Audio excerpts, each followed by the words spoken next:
সহজ কথা হইল যে মানুষ দাবি তুলতে পারে, আন্দোলন করতে পারে, গণভোটে মত দিতে পারে, কিন্তু সেই মতকে বাধ্যতামূলক আইন বানাইতে হলে শেষ পর্যন্ত সংসদের রাস্তা দিয়ে যাইতে হবে। এখন কোনো রাস্তা খোলা নাই, আপনারাই খোলা রাখেন নাই।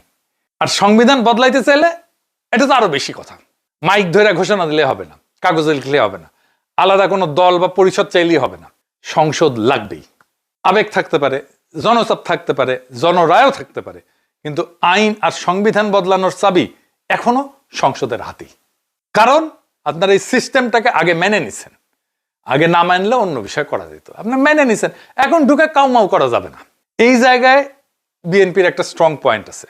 তারা যখন বলে সংসদীয় পদ্ধতি ছাড়া জুলাই সনদ বাইন্ডিং কনস্টিটিউশনাল ইনস্ট্রুমেন্ট হইতে পারে না, তখন তারা বর্তমান সাংবিধানিক কাঠামোর ভাষাতে কথা বলতেছে। সংসদকে পাশ কাটায় যদি কেউ বলে এই দলিল এখন থেকে চূড়ান্ত এবং বাধ্যতামূলক, তাহলে সেটা আর্টিকেল 80 এবং আর্টিকেল 142 এর দিক থেকে গুরুতর সাংবিধানিক প্রশ্ন তুলবে।